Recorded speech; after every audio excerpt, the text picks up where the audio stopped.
Okay, so we are on day 3 of the Kickstart Your Arthritis Adventure Challenge. Today we're going to need some dumbbells. So preferably I would err on this lighter side, especially if you haven't been doing a lot of strength training or you haven't used your dumbbells in a while. I would start with about 3 to 5 pounds. That's usually a good place to start. But if you have been using some dumbbells, you can challenge yourself to 8 to 10 pounds, but you want to make sure that your joints aren't going to react negatively. So you always want to err on the side of caution, especially when trying some new movements.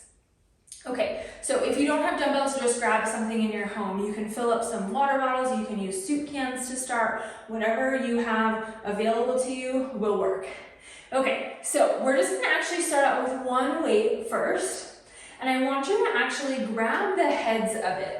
Strength training is absolutely vital to finding arthritis pain relief. And honestly, that's when I see the biggest breakthrough with pain relief is once we get to the point where we can add a little bit of weight to our movements. Sometimes it can be really scary to add some weight, especially if you're having a hard time finding movement that doesn't hurt. But hang with me, rest as you need to. You can drop the weights if you need to, if they do get heavy, but I want you to try to keep an open mind through this strength training workout so you can start feeling strong again. Okay, you're hanging onto that dumbbell by the heads of it and your elbows are gonna be bent at about 90 degrees. And I want you to kind of hold it there. So this will work your biceps a little bit. And all I want you to do is first you're gonna just start stepping side to side. So we're getting some blood flow through those arms and getting those legs warmed up. Now you're gonna take that dumbbell and you're gonna come down and up, down and up. Since you're hanging onto one dumbbell, it should feel pretty light. It should not necessarily feel super heavy doing this. We're just getting some movement through. Again, adding that side to side motion, getting some of that variety. Let's do 3, 2, and 1. Now what I want you to do is I want you to take that dumbbell and I want you to put it to the side of your right leg if the weight's in the right hand. Okay, now for this one, you can grab a chair to use for some support. But what you're gonna do is you're gonna move your leg out to the side just like this. Use that weight for support, but I just don't want you leaning. I want you to stay up nice and tall or as tall as you can. You can also take it to a step. That's okay too. But if you can, I want to see if you can actually kick out. Get those hips moving a little bit. 5, 4, 3, 2, and 1. Now take that one weight, keep it right where it is, and I want you to take a step out. So right now we're a little bit outside shoulder width. You're going to take this one weight and kind of hold it right in between you. With this movement, we're going to try it first just with one dumbbell. What I want you to do is you're going to make a slight bend in your knees, and you're going to reach your hips back.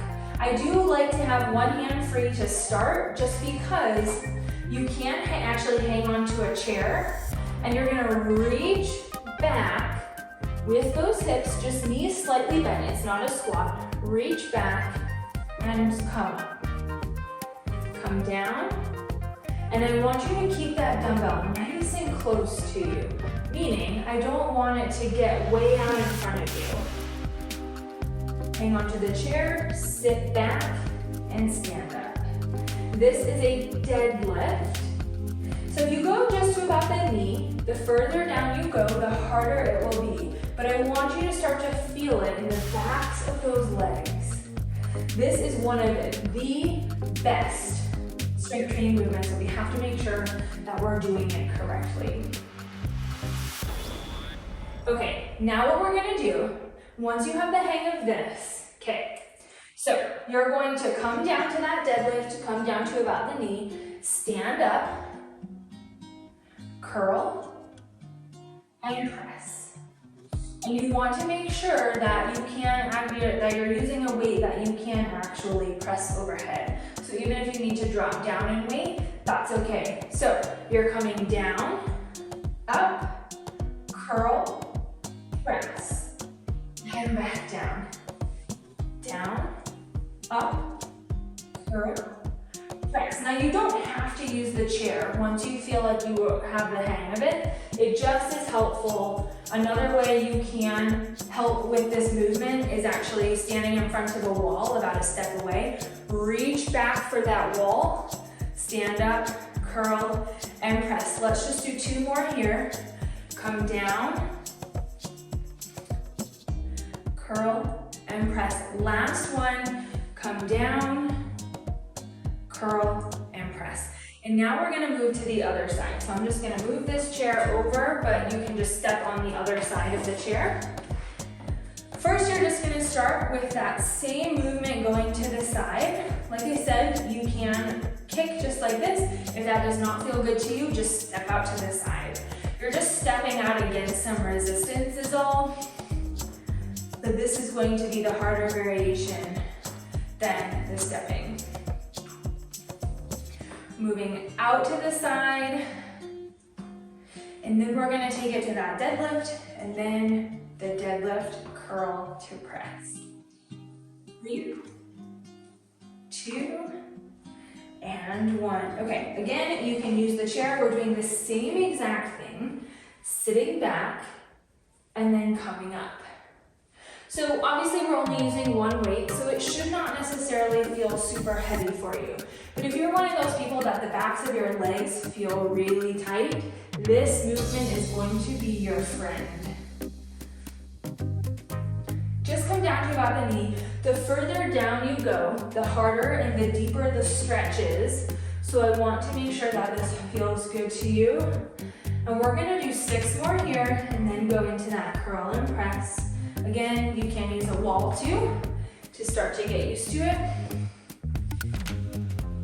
3. Use your hips, not your lower back. And last one. Now, once you stand up, you're going to take it to a curl and a press. You come back down.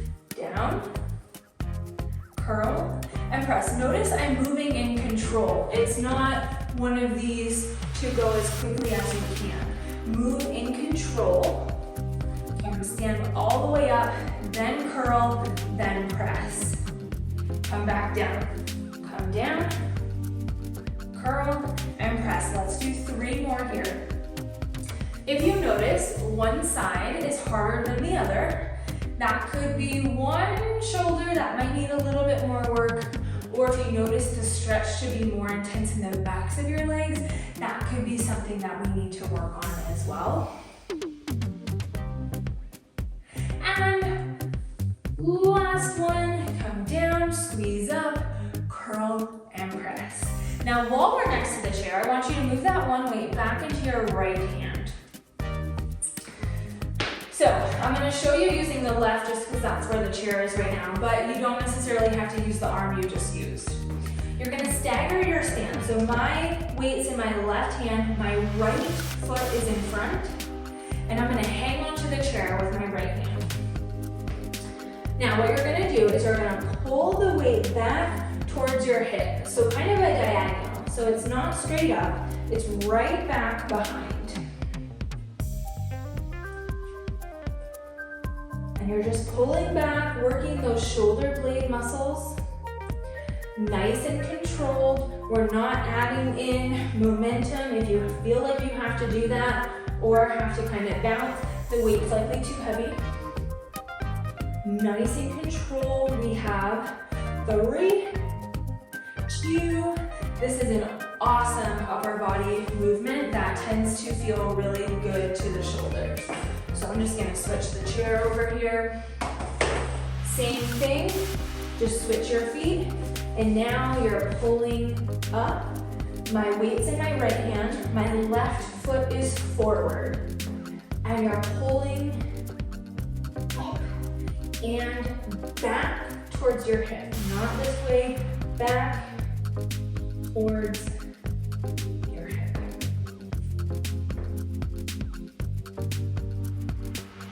We have 5, 4, 3, 2, and 1. Okay, now this next strength training movement doesn't actually require any weights, but can be extremely effective, especially after you just did some upper body movement. I'm gonna actually turn my back to you for this one, but we're gonna do a wall push-up. So I want you to find a wall. Hands are just slightly outside your shoulders, and you're gonna step back. You're gonna bring your head close to the wall, keeping your elbows inside, we're not going out, and you're gonna push away. I like to do this after some dumbbell upper body exercises because it helps to burn those arms out just a little bit more. The further away you step from the wall, the harder it's going to be.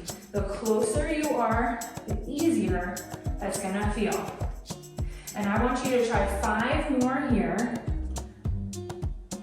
Down and up. So you're taking your head just down to the wall. We have 3, 2, and 1. So that's a really nice one, especially if you're having some shoulder pain. Now, I want you to grab 2 weights, and I want you to take your feet out wide.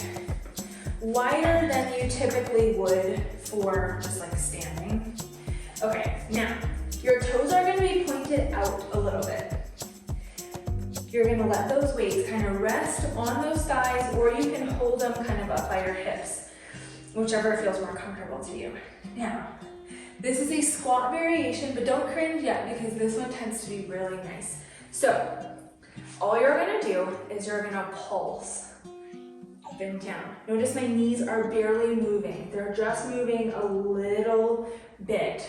But a lot of times you can feel this one pretty quickly. You can feel kind of a stretch in those inner thighs.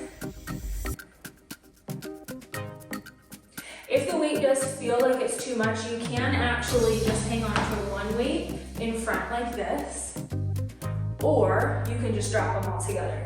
But 2 weights is gonna be the hardest here, or you can just kind of hold them down here. I want you to stay here for another about 15 seconds.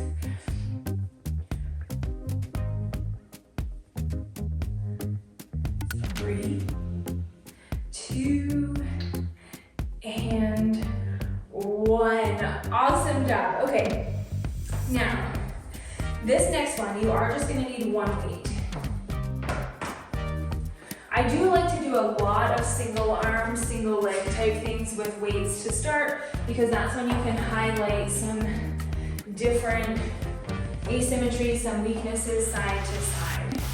So before we get started with the chair, I do want to move just to one balance exercise with the weight. That's one of my favorites. I want you to put one foot in front of the other. If this is not a stable position for you, widen out your stance. Make sure you can stand here first. Now I just have 1 weight. All you're gonna do is pass it side to side. So the reason why balance is extremely effective for arthritis is because when you are challenging your balance, all of your muscles have to work at once to keep you upright. When you have pain or muscle tightness, sometimes they don't work as well. And when one part of the team, one of those muscles isn't working well and it's delayed or it's a little bit weaker, then that's when you tend to lose your balance. So we're trying to make that team work together and adding, now with this one, the heavier the weight you use, the harder it will be. And the wider you go, if you go a little bit wider out to the side, the harder it's going to be. So if you want to keep it nice and close and keep it light to start, we have 3, 2, and 1. Now you're going to switch. So this is obviously taking some of the balance exercises that we've done before to the next level. Again, widen that stance out as much as you need to, just passing that weight back and forth. We have 5, 4, 3, 2, 2, and 1. Okay, so for this next one, we're gonna need a chair, and I want you to make sure that you have a chair you can stand up from without having to really heave yourself up with your arms. If it's too low, where it's hard to do repetitions, make it higher by adding a cushion, adding a pillow, something that's gonna raise that surface up. Okay, so if you do not like squats or have a hard time getting up and down from a chair, I would drop the weight if I were you. Now, if you're feeling pretty good, keep the weight. The weight's obviously gonna be a little bit harder. Okay, so I want you to have a seat. And first, all I want you to do, so you can hang on to the weight. I like to hang on to it by the top of the head. And all I want you to do is keep that weight close, and you're just gonna stand up and sit down. Stand up and sit down. If you have knee arthritis, have some meniscus issues, and this doesn't feel particularly good to you, raise the surface up, or you can use a higher chair, you can use a bed, something that's gonna give you a little bit more height. But you have to be able to squat if you have arthritis. We squat every single day, getting up and down from the chair, from the toilet, in and out of the car. You don't have a choice. So I want you to feel good about squatting. We're just gonna do 2 more here.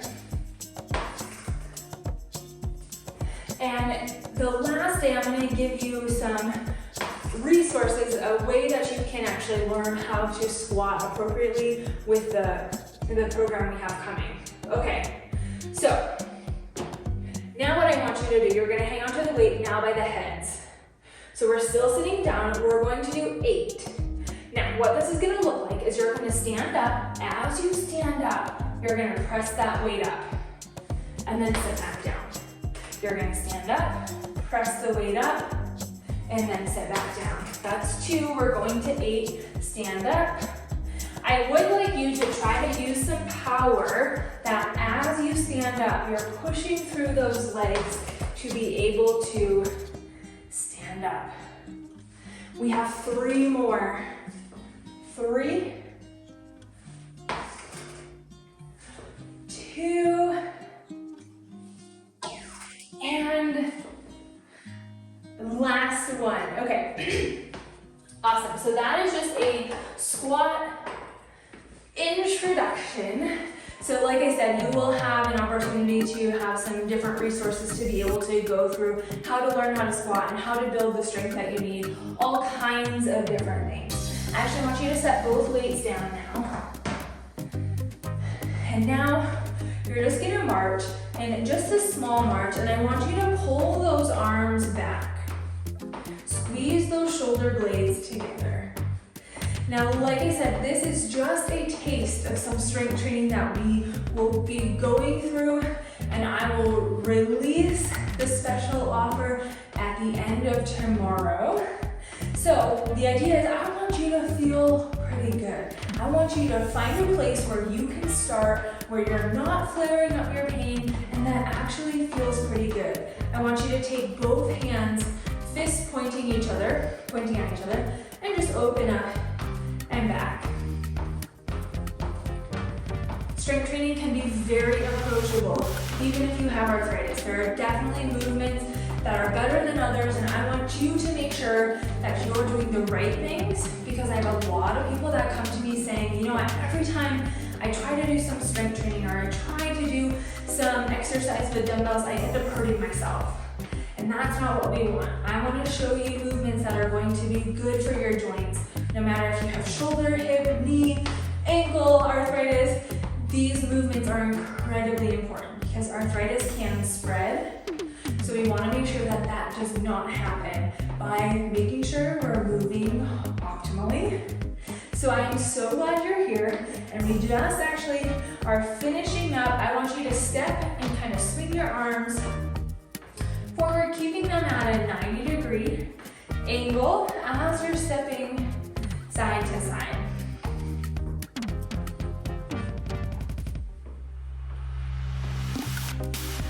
Awesome job. We have 5, 4, 3, 2, and 1. You have made it through day 3, which is the introduction to strength training. basically in this video, I want to show you that you can actually strength train and that it doesn't have to be scary if you are doing the right movements. So again, please master these movements, make sure you can get through it. You can even increase the weight a little bit if you feel really good going through this. I don't want you to be afraid to challenge yourself and using those you don't have to use those 1 pound weights forever. I do want you to see if you can increase. I have people over 70 that are, squatting 20-pound kettlebells. They've worked their way up where they can actually lift the 10-pound dumbbells that have been collecting dust forever in their homes. So don't be afraid to challenge yourself. You don't necessarily have to only strength train with 1 pound weights. And I want to show you so many more moves that you can do to actually help build strength. Because if you haven't been using dumbbells, you likely may have not been building strength like you think you are. So it's incredibly, incredibly, incredibly important that you start strength training if you have arthritis. We have to build that muscle support around those joints. But I want you to challenge yourself in a way that's safe for you. So we have one more day, so day 4, and then I have a special offer for you tomorrow that really can help keep the ball rolling. And because you have just exercised for at least 3 days, you may have repeated some of the exercises even, so at least 3 days, and I want to congratulate you for that. And we want to keep this train moving. So I will see you in day 4.